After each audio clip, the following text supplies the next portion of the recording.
Prepárate para sumergirte en el mundo de Pawn Stars, donde objetos increíbles y negociaciones inesperadas se enfrentan. Vamos a descubrirlo con risas, emociones y mucha acción. No te pierdas estas historias que te harán mirar 2 veces lo que parece un tesoro. El diario personal de Madonna. Entre la superestrella y el misterio manuscrito. Bienvenidos a otro episodio lleno de sorpresa, donde sumergimos nuestras manos en objetos cargados de historia y personalidad. Hoy nos acompaña un coleccionista que llega con algo realmente especial, el diario personal de una de las mayores superestrellas del pop mundial, Madonna, fechado en 1988. Un objeto que no solo contiene fechas y números telefónicos, sino también una ventana íntima hacia la reina del pop y una oportunidad para hacer historia con un precio de $25.000. Desde el primer instante, la atmósfera se llena de expectación y misterio. El dueño del diario explica orgulloso cómo lo adquirió en una subasta reconocida, y reconoce el valor único del libro al contener detalles tan personales como citas, cumpleaños de amigos y números de teléfono de celebridades como Jane Fonda, Bruce Willis y hasta Pee Wee Herman. Este planificador contiene también la propia firma y algunas notas manuscritas de Madonna. Además, está repleto de dibujos y corazones al lado de fechas importantes, como la de Sean Penn, su entonces esposo, comenta la voz de nuestro vendedor, mientras muestra cada detalle con una mezcla de reverencia y ilusión. Rick, siempre cauteloso pero respetuoso, recorre cada página con lupa en mano. Madonna es una figura enormemente influyente y poseer algo así sería un gran honor. Pero aquí no solo importa la historia, la autenticidad y validez también son vitales. Explica con todo su peso de experiencia. La ausencia inicial de un certificado oficial hace que Rick decida llamar a un experto para confirmar si estamos ante un documento genuino o solo un falsificado bien elaborado. Cuando el experto llega, la atmósfera se carga de tensión y expectación. Analiza la caligrafía, las letras minúsculas y cursivas características, la continuidad del trazo y los ángulos de cada curva en la escritura, comprobando las transiciones de S y R y las conexiones que evidencian un trazo auténtico. Aquí podemos ver la escritura original de Madonna con un nivel de similitud impresionante con otros escritos suyos autenticados, comenta el experto, mientras señala páginas con anotaciones y detalles personales que solo la dueña original podría haber plasmado. Esta validación sube la expectativa. Si el diario es auténtico, su valor puede situarse conservadoramente en un rango de $10.000 a $12.000, comenta el especialista. Pero el dueño insiste en que su precio inicial fue de $25.000, lo que genera un choque entre expectativa y realidad de mercado. La negociación toma un giro interesante cuando Rick expresa que el precio solicitado es una cifra alta y difícil de justificar en ese nivel sin una historia de procedencia clara o venta pública previa. Ambos lados muestran argumentos sólidos, cada uno defendiendo su posición, pero queda claro que la realidad comercial puede ser distinta a los deseos personales. Este caso muestra cómo, en el mundo del coleccionismo, objetos únicos y profundamente personales necesitan además respaldo documental y aceptación del mercado para alcanzar precios soñados. Más allá de la celebración de la música y la fama, está la realidad del mercado, la ley de la oferta, la demanda y la valoración respaldada por expertos. Para los espectadores, esta historia es un recordatorio de cómo la pasión por poseer algo extraordinario a menudo se cruza con el proceso riguroso y práctico del coleccionismo. El diario no solo es un pedazo tangible de una estrella gigante, sino también un ejemplo de la combinación necesaria entre emoción y realidad. Al terminar, Rick y Corey dejan claro un mensaje vital. Poseer un recuerdo de una leyenda es un privilegio, pero saber cómo valorarlo y negociarlo es una habilidad esencial. Una lección que resuena más allá de las paredes de la tienda y que nos invita a todos a no perder la cabeza ni el corazón en la búsqueda de tesoros, sino a encontrar el equilibrio perfecto entre ambos. El barco pirata flotante. Fiesta en alta mar o naufragio financiero. La escena es inconfundible. Luces brillantes, una multitud expectante y en el centro, un objeto que desafía toda lógica convencional de lo que debe ser un vehículo. Hoy en la tienda de empeños aparece un hombre con un barco pirata, que no solo flota en el agua, sino que también está homologado para circular por las calles. Sí, un auténtico barco pirata terrestre, un espectáculo ambulante que parece salido de una película de aventuras y que viene cargado con todo, lo necesario para una fiesta inolvidable. El dueño del barco comienza con orgullo a describir las características de su creación. Está construido sobre un chasis GMC de 1 tonelada, cubierto con madera de caoba africana. Tiene un motor Chevy de 350 caballos, capaz de alcanzar 60 millas por hora en carretera, y está equipado con efectos especiales que incluyen humo, luces láser y pantalla gigante para ver la acción en el barco. Enumera emocionado como si listara los tesoros de un galeón pirata. Rick observa fascinado mientras hace el recorrido por esta maravilla móvil. Nunca habíamos visto nada parecido en la tienda. Es un barco, sí,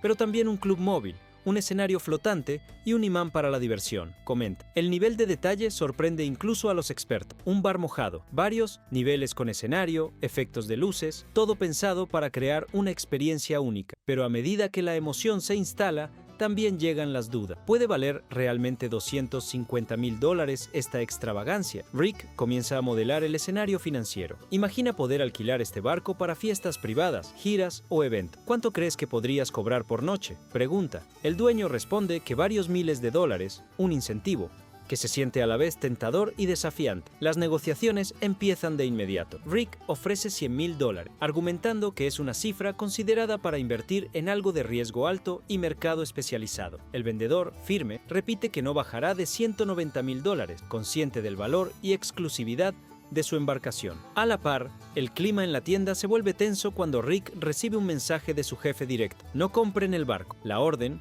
fría y determinante, frustra la posibilidad del trato. El vendedor, a ratos divertido, a ratos decepcionado, debe aceptar que la propuesta no prosperará. Sin embargo, no todo es derrota. El viaje en el barco tuvo su lado divertido, y la audacia de poner un barco pirata en movimiento es en sí misma una historia para contar. Aunque no hubo compra, el episodio sirvió para comprender el balance entre innovación, riesgo y realidad del mercado. Este caso es una lección de mercado para todos. No importa qué tan espectacular sea un objeto, si no hay acuerdo presupuestario ni mercado sólido, las negociaciones se tornan difíciles. Pero la creatividad e inventiva en el coleccionismo, como en la vida, siempre encuentran una forma de brillar. Así se cierra otro capítulo lleno de asombro, emoción y realismo, con la imagen de un barco pirata rodante y la certeza de que en Pawn Stars siempre habrá espacio para lo inesperado. La colección de pez. Dulce mundo de lo coleccionable o una montaña rusa de expectativas. Saludos, amantes del coleccionismo y fanáticos de Pawn Stars. Hoy entra a escena un apasionado coleccionista que trae nada menos que una colección entera de dispensadores de pez, esos simpáticos distribuidores que encantan a niños y adultos por igual, especialmente cuando tienen historia, diseño, vintage y esa aura de nostalgia que nos traslada a épocas pasadas. Pero ¿podrán esos pequeños objetos dispensadores convertirse en grandes estrellas financieras? Acompáñame a descubrirlo. Nuestro coleccionista llega con una sonrisa entusiasta y un mucho cariño por sus bebés de plástico. Se nota que lleva años invertido en este mundo minucioso y lleno de sorpresas. Estos dispensadores son verdaderas joyas de los años 60 y 70, dice, mientras uno tras otro muestra ejemplares destacados. El inconfundible Casper, el fantasma amistoso, aún en su caja original, cuyo valor ronda entre $300 y $400. El clásico Mickey Mouse, también imponente en su caja, con un valor estimado similar entre $350 y $400. Y, por supuesto, el codiciado Batman original, resguardado y considerado muy difícil de hallar, que se podría vender entre $250 y $300. Un auténtico tesoro para quien conozca este universo. Rick y Cory, con y cientos tomos, el ojo entrenado y el conocimiento del mercado, escuchan interesados pero prudentes, sabiendo que la cruda realidad muchas veces juega una partida distinta a la que los sueños pintan. Rick señala que, aunque exista una gran comunidad online y coleccionistas alrededor del mundo, el mercado está saturado. Hay cientos de personas intentando vender estas mismas piezas, lo que hace difícil encontrar un precio justo, explica. Entonces, viene la negociación, una danza de expectativas y todas las variables palpables. El coleccionista quiere $1,500 por el set de 50 dispensadores, pero Rick pone los pies sobre la tierra con una oferta inicial de $1,000. Para revenderlos, no puedo superar esa cifra sin riesgo, dice, mientras calcula los posibles compradores y sus precios. El vendedor no tarda en mostrar su frustración. Eso es una burla, un insulto a la comunidad de coleccionistas de pez, exclama con visible decepción. La negociación sube de tono, y vemos cómo, en este mundo aparentemente dulce, los negocios son tan afilados como en cualquier mercado de antigüedades o arte. Rick explica con paciencia que, dada la cantidad de vendedores similares, ofrecer. Precios altos es un riesgo y que solo con precios competitivos podrá salir adelante. Corey añade que vendiendo piezas individualmente es posible recuperar la inversión, aunque con esfuerzo. La dinámica se torna tensa entre el deseo de obtener justicia y la realidad de un mercado exigente y especializado. El coleccionista, con la cabeza baja, se aleja dejando una moraleja vital para todos: la pasión, el valor sentimental y el aprecio por un hobby son magníficos motores, pero la realidad y la experiencia dictan los precios y las posibilidades. No todo lo que brilla es oro, y en el coleccionismo, la paciencia y el conocimiento son tan valiosos como los objetos mismos. Este episodio es un claro reflejo de la compleja relación entre lo que uno cree que tiene en sus manos y lo que otro está dispuesto a pagar, mostrando que el amor por lo coleccionable siempre tiene que estar de la mano de la estrategia, la paciencia y la aceptación del mercado tal cual es. El álbum firmado por Led Zeppelin. Entre la leyenda y el precio del rock, entramos nuevamente a la exclusiva tienda de empeños donde la historia y la música se entrelazan en objetos que podrían valer fortunas. Hoy ante nosotros, un álbum verdaderamente excepcional, un disco firmado por todos los miembros originales de Led Zeppelin, esa banda que no solo marcó una era, sino que definió el hard rock para generaciones enteras. El dueño del álbum relata una historia digna de película. Este fue firmado en un concierto por una joven fan que tuvo la suerte de entrar al backstage en el Liverpool Stadium, allá por 1971. Led Zeppelin era conocido por su energía, su leyenda y también, como en muchas bandas de la época, por la presencia constante de mujeres alrededor, dice el vendedor emocionado. Pero lo que realmente eleva este álbum es que cuenta con la firma de Jimmy Page, John Bonham, Robert Plant y John Paul Jones. Rick y Corey reciben la pieza con asombro y atención minuciosa. La oportunidad de tener un álbum firmado por los 4 miembros es limitada,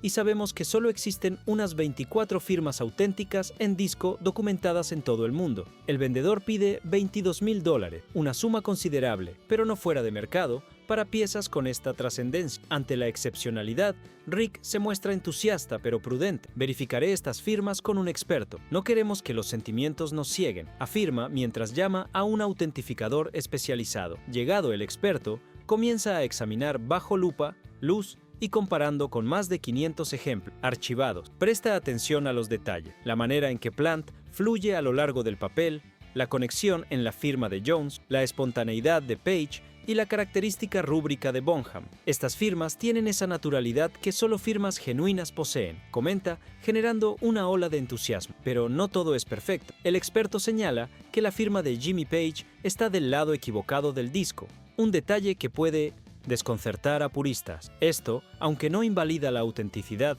podría afectar ligeramente la valoración y la presentación para coleccionistas. Rick reflexiona honestamente. Este álbum es un huevo de gallina, una rareza única, que solo unos pocos pueden poseer. El valor es inmenso, pero también la responsabilidad para quien lo adquiera. Lo que busca es seguridad para venderlo sin dudas. Después de una profunda evaluación conjunta, se estimó el valor en un rango aproximado de $10,000 a $12,000, un poco por debajo de la expectativa inicial, pero muy razonable para tal rareza. El vendedor, sin embargo, se resiste a bajar el precio e insiste en que ha visto ventas por cifras mayores. La negociación se pone intensa, con Rick intentando encontrar un punto medio justo mientras respeta la pasión y el apego del propietario. Finalmente, aunque no hubo un acuerdo inmediato, ambos lados se alejan con respeto y la certeza de que el álbum es una pieza histórica e invaluable en el mundo del rock y del coleccionismo. Este caso nos muestra cómo el valor intangible de la cultura musical se traduce en cifras y evidencias rigurosas. La historia, la autenticidad y el mercado deben alinearse para que un tesoro pueda encontrar su verdadero precio. Además, enseña la importancia del conocimiento profundo y la paciencia para negociar objetos únicos, donde emociones y números deben bailar juntos sin tropezar. En definitiva, este álbum firmado de Led Zeppelin es mucho más que un disco. Es un testimonio vivo de una era dorada, piel de guitarra, sudor y sueños de rock and roll, y un reto para la lógica de compradores y vendedores. El casco firmado de Easy Rider. Imagina atravesar la puerta de una tienda de empeño y ver a un hombre sosteniendo nada menos que un casco icónico, el casco americano con estrellas, famoso por ser parte de la película Easy Rider, ese clásico de 1969 que capturó la esencia rebelde y free spirit de toda una generación. Este casco, además, está firmado por nada menos que Peter Fonda, una leyenda del cine que se convirtió en símbolo de la contracultura. Nuestro protagonista tiene la intención de vender este artículo, asegurando que lo adquirió hace unos 20 años, tras comprarlo a un amigo en Illinois que solía correr rallies en motocicleta con el mismísimo Peter Fonda y quien le hizo la firma en persona. La condición es sorprendentemente decente, sin grietas ni golpes grandes, solo algunas marcas normales del paso del tiempo, y Pete espera hacerse con unos $1,500 por la pieza. Cuando Rick y Corey ven el casco, la emoción inunda la sala, pero también la prudencia. Sabemos que una réplica firmada no tiene el mismo valor que el casco original usado en el rodaje, pero el simple hecho de poseer algo tan simbólico con la firma del mismísimo Peter Fonda despierta gran interés y también muchas preguntas. Rick pregunta si hay algún certificado de autenticidad o documentos que respalden la firma. Pete, con la honestidad de quien simplemente confía en la palabra y en la historia que hay detrás, dice que no. Compré esto y me dijeron que era auténtico, responde. Una historia que, aunque común, no es suficiente para un coleccionista cuidadoso. Deciden llamar a un especialista para que examinen el casco y la firma bajo lupa y luz ultravioleta. Steve, el experto, llega con su equipo y comienza su evaluación. Tras un análisis minucioso, observa patrones en la tinta y detalles en la firma, comparándola con el archivo de autógrafos auténticos de Peter Fonda a lo largo de los años. Lamentablemente, aunque la réplica es convincente y la firma parece real a primera vista, el experto detecta inconsistencias claras. La tinta, la forma y la fluidez difieren mucho de la firma genuina de Peter Fonda. Además, el casco no es el original de 1969, sino una réplica posterior. Peter Fonda solía firmar con un trazo más rápido y espontáneo, mientras la firma presente en el casco indica pausas y trazos toscos, típicos de una falsificación o una firma hecha con demora para imitarla. La conclusión de Steve es clara. El casco es una pieza de colección, sí, pero la firma no es auténtica. La decepción de Pete es evidente. Había confiado en la historia, en el aura de este objeto que representaba tanta cultura cool y libertad, pero debe aceptar la realidad. Sin autenticidad probada y sin documentación, un artículo así, aunque tenga una firma linda, no vale lo que esperaba. Rick, tratando de consolarlo, le recomienda mantener el casco como un objeto para la pared, un recuerdo fascinante, pero no una inversión financiera segura. Lo importante es que te gusta y te conecta con esa época, dice. Este caso es una historia sobre cuánto valoramos el espíritu y la historia que representan los objetos, pero también sobre cuánto pesa la autenticidad en este mundo de coleccionismo. Puede que el casco no sea el original,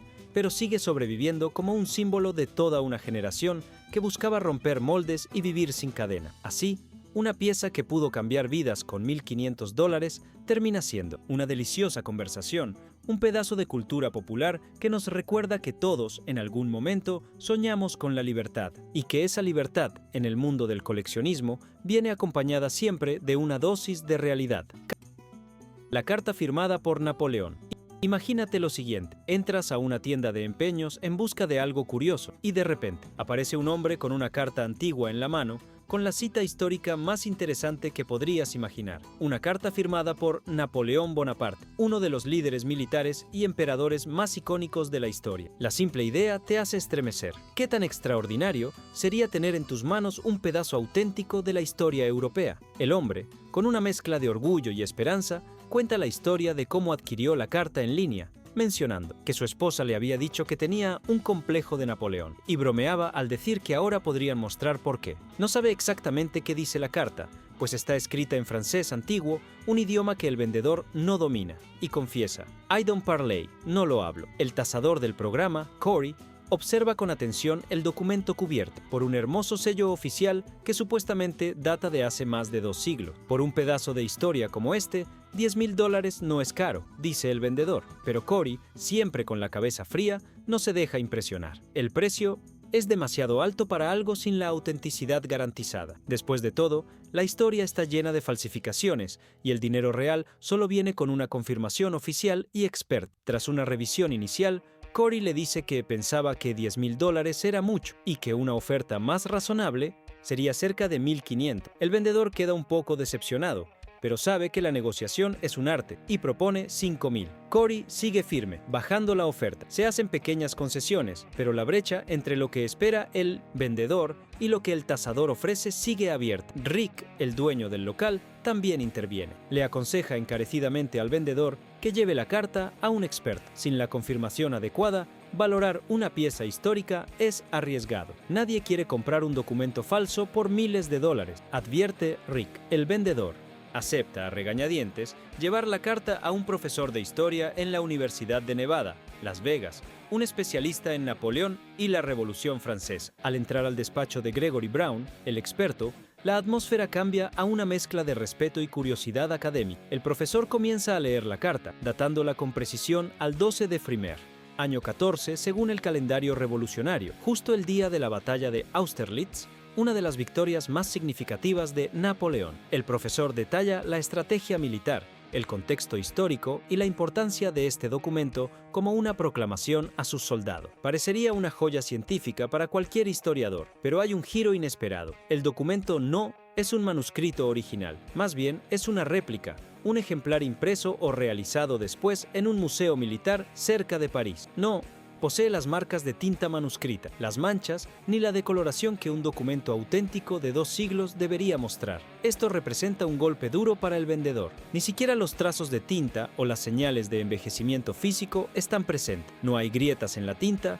ni evidencia de escritura hecha a mano. Solo una impresión perfecta e impecable que parece demasiado nueva para tener 2 siglos. Con la honestidad académica que lo caracteriza, el profesor le explica al cliente que tal pieza carece de verdadero valor histórico y monetario, a pesar de lo impresionante que pueda parecer a simple vista. No vale mucho dinero como artefacto histórico, concluye, mientras el vendedor baja la mirada. De vuelta en la tienda, Rick recibe la noticia. Cory, como quien dice, acabamos de tirar $2.000 a la basura, comenta con un dejo de humor negro. Él, acostumbrado a la montaña rusa de emociones entre compradores y vendedores, se muestra comprensivo y optimista. Estas cosas pasan. Steven Spielberg nunca filmó su primera película en su casa. Sin embargo, la frustración y la decepción del vendedor son palpables. Él había creído hasta último momento que estaba sosteniendo un pedazo único de historia que podría cambiar su vida, pero ahora ve cómo la realidad golpea duro. Su oferta inicial de $10.000 se esfumó en humo,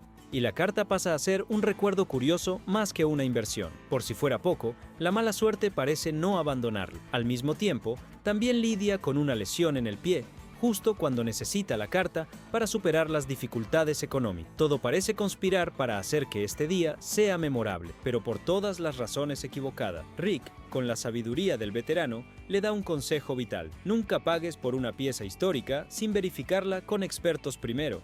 El certificado de autenticidad, COA, vale tanto como la fama y la confiabilidad del emisor. Recuerda haber visto certificados falsos que parecían tan reales como un retrato de Mona Lisa sonriente. Este caso es una historia de contraste. La esperanza, el sueño y el amor por la historia chocan brutalmente con la fría realidad de un mundo donde la falsificación y el engaño están a la orden del día. La carta de Napoleón, en lugar de ser la llave a una nueva fortuna, se convierte en un símbolo del delicado equilibrio entre el valor sentimental y el valor verdadero, pero también es una lección para todos nosotros. En este mundo fascinante, lleno de leyendas, autógrafos y reliquias, el conocimiento y la paciencia son nuestros mejores aliados. El coleccionismo no es solo obtener el objeto deseado, es entender su historia, su autenticidad y su verdadero valor. Y sí, puede doler cuando descubres que lo que creías un tesoro es solo papel ordinario. Pero recuerda, como dice Rick, no risk, no reward. Sin riesgo, no hay recompensa. La próxima vez que veas una joya histórica,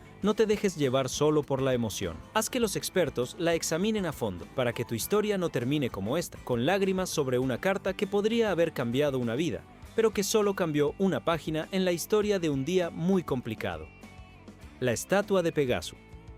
Imagínate sosteniendo una imponente estatua de bronce que representa a Pegaso, el mítico caballo alado de la mitología griega, y a su jinete, Perseo, el héroe que mató a Medusa. La pieza es magnífica, parece antigua, imponente, y frente a ti está alguien deseando venderla por unos $6.000. ¿Será la obra de un maestro escultor francés del siglo XIX o simplemente una copia moderna con buen aspecto? Él, dueño de la estatua, Antoine, cuenta que la adquirió hace años y ahora busca venderla porque va a viajar y ya no tiene espacio para ella. Con mucho respeto, habla de Louis Picot, el reconocido escultor francés de mitología que vivió entre 1834 y 1915, famoso por sus bronces decorativos. La estatua trae grabados y detalles que parecen auténticos, pero Rick y Cory, acostumbrados a mirar más allá del brillo, se preparan para un análisis riguroso. Rick observa detalles con lupa y comenta: el patinado parece bien logrado, pero hay algunas irregularidades. Cory apunta a la pátina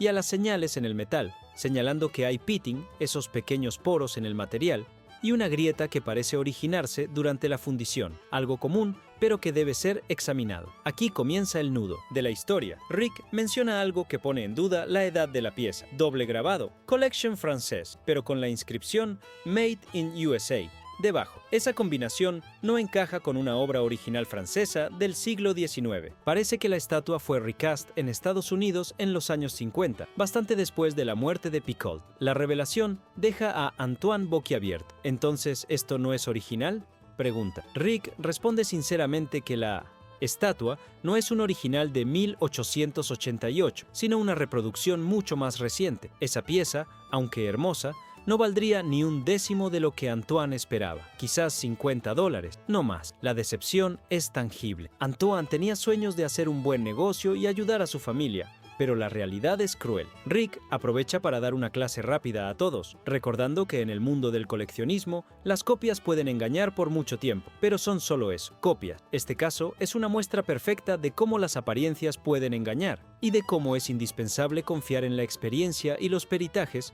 como escudo contra las falsificaciones y reproducciones. A veces, una pieza espectacular es solo una versión más reciente, sin el valor histórico ni artístico que se imagina, pero a pesar de la decepción, Antoine agradece la honestidad. Sabe que en este juego la transparencia es necesaria para no perder dinero ni emoción. Se lleva una lección importante sobre cómo funciona realmente el mercado de antigüedades. La estatua de Pegasus queda como un recordatorio para todo. No se trata solo de lo que tienes en tus manos, sino de lo que puedes probar y validar. En definitiva, una pieza que parecía salida de la mitología griega se convierte en un símbolo moderno de la necesidad de conocimiento, paciencia y buen ojo en el mundo del coleccionismo. El arma medieval.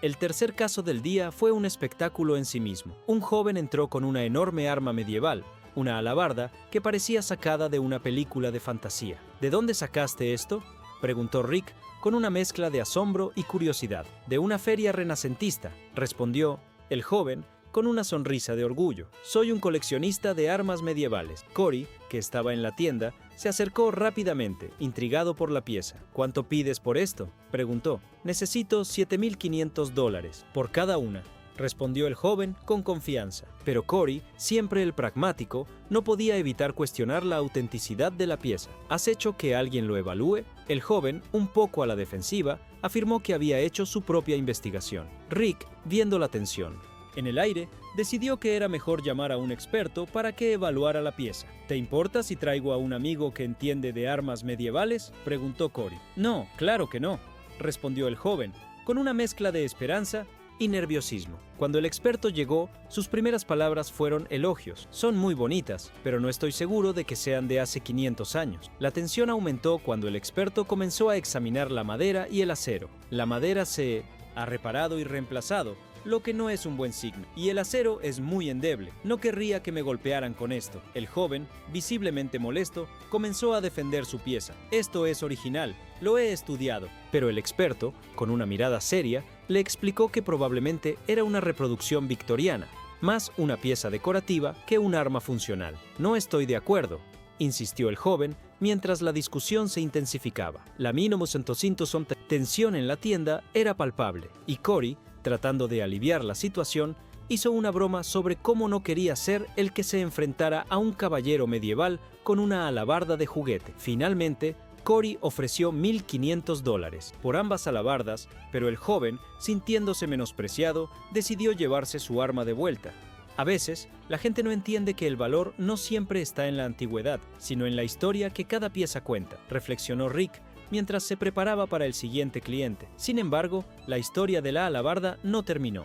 ahí. Rick, intrigado por la pieza, decidió investigar más sobre las armas medievales. Se sumergió en libros de historia y documentos antiguos, descubriendo que las alabardas eran utilizadas por los soldados en la Edad Media como una herramienta versátil en la batalla. Eran temidas por su capacidad para atravesar armaduras y su diseño ingenioso que combinaba la lanza y el hacha. Rick se imaginó a los guerreros medievales luchando en campos de batalla, con sus alabardas brillando bajo el sol. Imagina las historias que estas armas podrían contar, pensó. Cada rasguño y cada marca son testigos de batallas épicas y momentos de valentía. Decidió que debía compartir esta historia con sus seguidores, así que grabó un video en el que hablaba sobre la importancia de las armas en la historia y cómo cada una de ellas tiene su propia narrativa. Así que, la próxima vez que veas una arma antigua, pregúntate, ¿qué historias tiene que contar?, concluyó mientras sonreía a la cámara. La respuesta de sus seguidores fue abrumadora. Muchos compartieron sus propias historias sobre armas familiares y objetos antiguos, que habían pasado de generación en generación.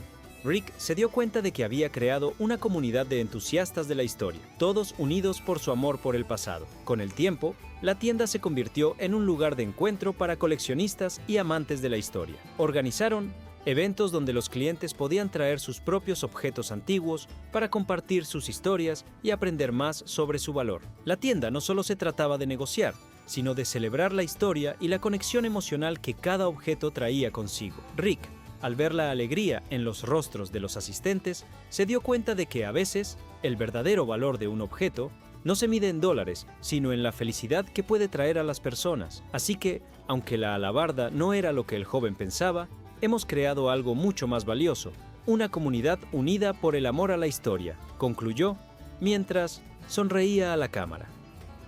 Era un día soleado en Las Vegas y la tienda Gold and Silver Pawn Shop estaba llena de vida.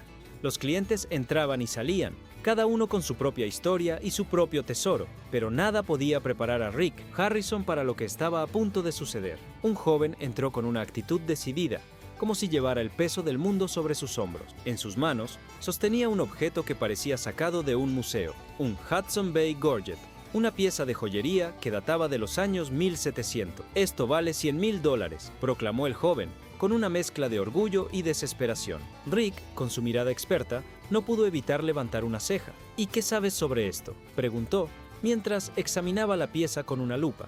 El joven, visiblemente nervioso, comenzó a balbucear sobre cómo su padre lo había adquirido en una subasta, incluso mencionando que había hipotecado su casa para comprarlo. «Eso es un gran riesgo», exclamó Rick mientras se preguntaba si el joven realmente sabía lo que tenía entre manos. A medida que la conversación avanzaba, Rick comenzó a desmantelar la historia del joven. «Mira, esto no es del 1700. El material es una aleación de níquel, zinc y cobre. Y el zinc no se aisló hasta el 1800. Así que, amigo, estamos hablando de un objeto mucho más moderno». La tensión en la sala aumentaba, y el joven, visiblemente frustrado, insistía en que su pieza era invaluable. «¿De qué demonios hablas?», preguntó Rick mientras intentaba mantener la calma. «He visto estas cosas en subasta, y generalmente se venden por unos $1,500. Te puedo ofrecer $1,000». El joven, indignado, se sintió menospreciado. «No sé qué estás fumando, hombre, pero eso no va a funcionar. Me llevo mi objeto y me voy». Con una mezcla de decepción y rabia, salió de la tienda, dejando a Rick reflexionando sobre la naturaleza de la avaricia y la ilusión del valor. A veces, la gente no entiende que el valor real no siempre está en la historia que cuentan, sino en la autenticidad del objeto, murmuró Rick mientras se preparaba para el siguiente cliente.